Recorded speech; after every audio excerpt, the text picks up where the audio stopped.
Good evening and thanks for joining us for tonight's edition of Newswatch Nightcap. I'm Jada Huddlestun. Topping stories at this hour. The Neoga Agriculture and the Future Farmers of America programs were cut 2 years ago due to budget cuts. This year, the district decided to bring back the program, and the students and the chapter's advisor are excited for the program to grow and recruit more students. With a program that's generally known to attract more males, Neoga student Blair Banning says she wanted to join to help break the stereotype. So I heard they had ag construction.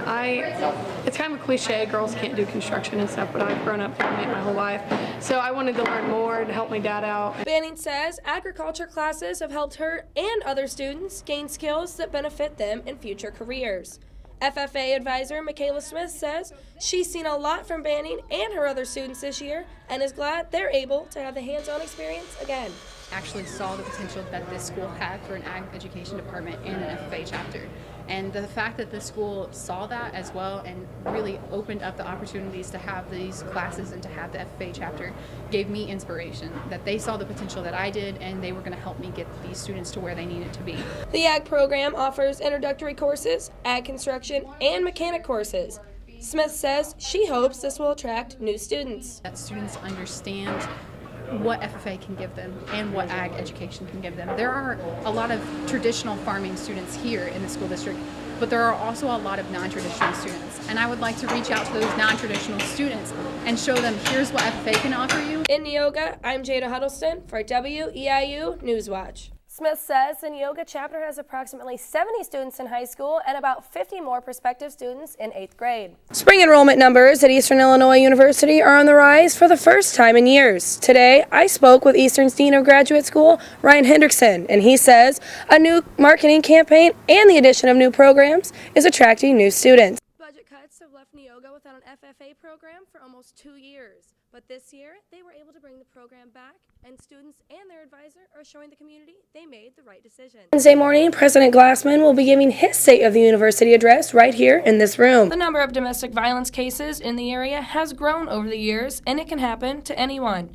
In Charleston, there's a place where people can go to get help, and it's called HOPE. HOPE Housing Coordinator Angie Hunt says it's important for victims to have a voice. I believe so deeply in this program because I was a client here 20-some years ago, and I honestly don't believe that I would be here today if it weren't for the help that I got through this agency. And so for anyone out there who is experiencing abuse, I would just say make that call. Getting help can be tough, and cases like this aren't easy for anyone, including Mattoon Deputy Police Chief Sam Gaines. Domestic violence calls are always you want to send to officers. It's something that officers learn from the academy. It's one of the most dangerous calls you can go on as an officer because things can go from what you think is calm to escalate to violent very quickly. Law enforcement is always there to protect victims, but HOPE wants them to know they're not alone. I think the most important thing for survivors to know is it's not their fault. This isn't something that they caused. This is squarely on the shoulders of the abuser and no one else. And I think that's the most important thing that they can come to understand. In Charleston, I'm Jada Huddlestun for WEIU Newswatch. Sirens startled Paris resident Truman Bashir and his wife this morning around 10. When Bashir went to his window to see what was going on, the road was filled with traffic. Then they realized Symington Windows was on fire. Down there and seen flames as high as the building, and the fire trucks, several of them, they're fighting it, and a lot of smoke. The smoke could be seen down the road at Symington Windows, but Paris Fire Chief Brian Gates says it was even worse when crews arrived. We had a lot of smoke showing. Everything was here on the east end. Probably 90% of the fire was exterior of the building, but it did breach the building and get inside. The cause of the fire is still unknown. Gates says once they hear from the state fire marshal's office, then they can begin to look for what started the blaze. Start digging. We'll determine if if there was someone intentionally lit it, if we had an equipment malfunction or what. At this time, we don't suspect anything criminal or malicious. Well, Heaven, I got used to the sunshine, but you're telling me I should grab my umbrella for the weekend? Next, Skywatch local forecaster Everett Lau is keeping an eagle eye on the sky as a winter storm approaches.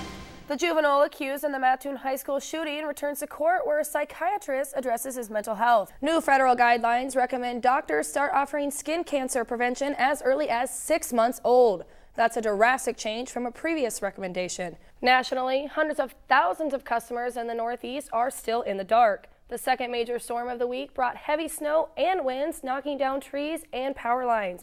The Reverend Billy Graham is honored at a funeral service in Charlotte, North Carolina.